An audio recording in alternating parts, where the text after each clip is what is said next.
Full Moon sale காலை 9 மணியிலிருந்து இரவு 12 மணி வரை ஆகஸ்ட் 27 ஒரு நாள் மட்டும். நேபாளத்தில் ரசுவாவில் கடும் வெள்ளப்பெருக்கு ஏற்பட்டதில் வெள்ளத்தில் வீடுகள், சாலைகள், பாலங்கள் என அனைத்தும் அடித்து செல்லப்பட்டிருக்க காட்சிகளை நாம் பார்த்து கொண்டிருக்கிறோம். இதில் 57 தமிழர்கள் உட்பட சிக்கியிருப்பதாகவும் தகவலும் வெளியாக இருக்கிறது.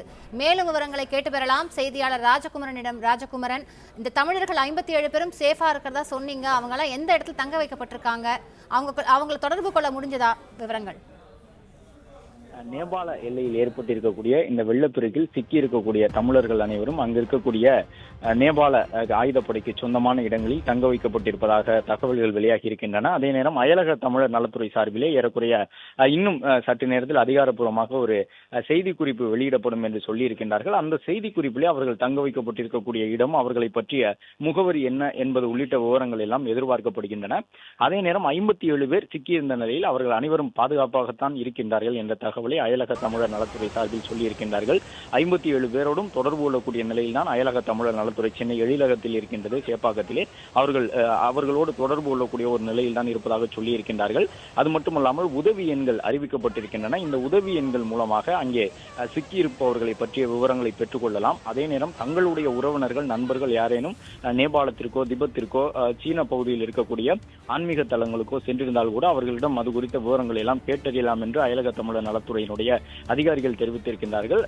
அவர்களிடம் கேட்கும் பொழுது பல்வேறு விவரங்களை சொல்லியிருந்தார்கள். அதாவது 57 பேர் சிக்கி இருக்கின்றார்கள். ஒரு சிலர் அதில் அரசு பணியில் இருக்கக்கூடியவர்கள், தலைமைச் செயலகத்தில் பணியில் இருக்கக்கூடிய சிலரும் கூட இருந்ததாக தெரிய வருகின்றது என்றெல்லாம் சொல்லியிருக்கின்றார்கள். எனவே அவர்களை பற்றிய முகவரியை பெறுவதற்கான முயற்சிகள் தொடர்ந்து நடைபெற்று வருகின்றன.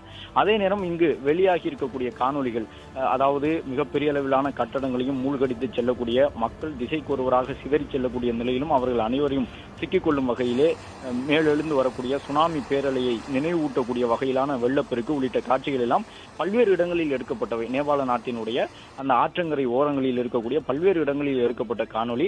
தமிழர்கள் 57 பேர் பயணம் செய்த பகுதி என்பது இந்த ஒரு பகுதிக்கு உட்பட்டது மட்டும் கிடையாது. எனவே பாதுகாப்பாகத்தான் அவர்கள் இருக்கின்றார்கள் என்ற ஒரு விவரத்தை சொல்லியிருக்கின்றார்கள். மிக ஒரு பெரிய அளவிலான பாதிப்பை ஏற்படுத்தக்கூடிய வெள்ளப்பெருக்கு தொடர்பான காணொலிகள் வெளியாகி இருந்தாலும் 57 பேர் பயணம் செய்திருந்தார்கள். அவர்கள் இன்று செல்ல முற்பட்டிருந்த பகுதி, அவர்கள் சென்ற வழித்தடம் என்பது இதுபோன்று முழு அளவிலான வெள்ளத்துக்குள் சிக்கி இருக்கக்கூடிய பகுதியாக இல்லை என்று ஒரு ஆறுதல் தரக்கூடிய செய்தியையும் அயலக தமிழர் நலத்துறை சார்பில் தெரிவித்திருக்கின்றார்கள். எனவே அவர்கள் அனைவரும் பத்திரமாகத்தான் இருக்கின்றார்கள் என்றும் சொல்லி இருக்கின்றார்கள். அது மட்டுமல்லாமல் நேபாள நாடு ஓரளவு அவர்கள் அடிக்கடி இதுபோன்று வெள்ளப்பெருக்குகளை எதிர்கொள்ளக்கூடிய நாடாக இருப்பதால், இயற்கை சீற்றங்களை எதிர்கொள்ளக்கூடிய நாடாக இருப்பதால் நேபாள நாட்டினுடைய ராணுவத்திற்கு, அங்கே இருக்கக்கூடிய பேரிடர் மேலாண்மை துறையை சார்ந்த அதிகாரிகளுக்கு இதில் நல்ல அனுபவம் உண்டு என்பதன் காரணமாக அந்த நேபாள நாட்டினுடைய பேரிடர் மீட்பு படையினர் தொடர்ந்து பணியில ஈடுபட்டிருக்கின்றார்கள். ஹெலிகாப்டர் மூலமாகவெல்லாம் அங்கே மீட்பு பணி நடைபெறுவது தெரிய வந்திருக்கின்றது.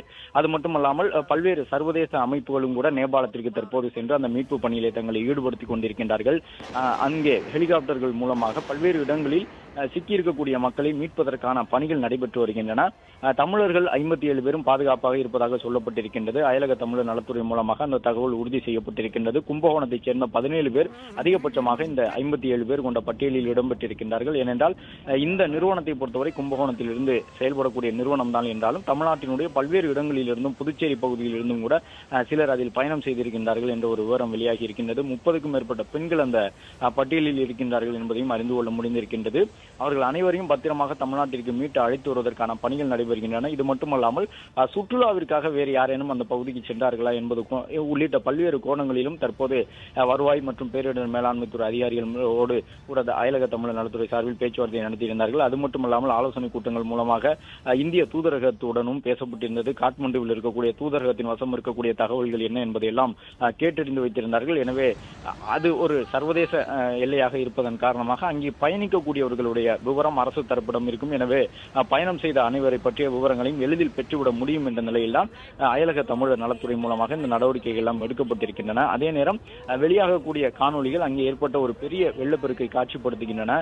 உத்தரகாண்டில் கடந்த காலங்களில் இதுபோன்று இந்திய மாநில எல்லைக்குள், வட மாநில எல்லைக்குள் இதுபோன்று வெள்ளப்பெருக்குகள் ஏற்பட்டிருந்தாலும் கூட உலகளாவிய அளவிலே இதுபோன்ற அளவுக்கு மிகப்பெரிய அளவிலான வெள்ளப்பெருக்கை யாரும் பார்த்ததில்லை என்று சொல்லும் விதமாக நேபாளத்தில் ஏற்பட்டிருக்கக்கூடிய இந்த வெள்ளப்பெருக்கு இருக்கின்றது. அந்த நதியிலும் கூட அடிக்கடி இது போன்று பாதிப்புகள் ஏற்படுவதாக சொல்லுகின்றார்கள். அதாவது அந்த நதியை பொறுத்தவரை அந்த பகுதியில் பெய்யக்கூடிய கனமழையை மட்டுமல்லாமல் பனிப்பாறை உருகுவதன் காரணமாக அடிக்கடி இந்த போதை கோசி என்கின்ற ஆறு பெரிய அளவிலான வெள்ளப்பெருக்கை எதிர்கொள்ளும் என்று சொல்லியிருக்கின்றார்கள். எனவே இந்த ஆற்றங்கரை ஓரத்தில் இருக்கக்கூடிய மக்களுக்கு உயிரிழப்பு ஏற்பட்டிருப்பதற்கான சாத்தியக்கூறும் இருப்பதாக சொல்லியிருக்கின்றார்கள். அதே நேரம் வெளிநாட்டில் இருந்து சென்றிருக்கக்கூடியவர்களுக்கு, குறிப்பாக இந்தியாவை தமிழகத்தில் இருந்து சென்றிருக்கக்கூடிய பயணிகளுக்கெல்லாம் உயிரிழப்பு ஏற்படுவதற்கான எந்த விதமான ஒரு அதிகாரப்பூர்வ அறிவிப்பும் இதுவரை வெளியாகவில்லை. அதே நேரம் தமிழ்நாட்டில் இருந்து சென்ற இந்த கும்பகோணத்தை மையமாக வைத்து இயங்கிய கைலாஸ் மானசரோவர் யாத்திரைக்கு அழைத்துச் செல்லப்படக்கூடிய பக்தர்களை சுற்றுலாவிற்கு அழைத்து சென்றிருந்த இந்த நிறுவனத்தின் மூலமாக சென்ற 57 பேரும் பாதுகாப்பாக இருக்கின்றார்கள் என்ற ஒரு விவரமே இதுவரை வெளியாகி இருக்கின்றது.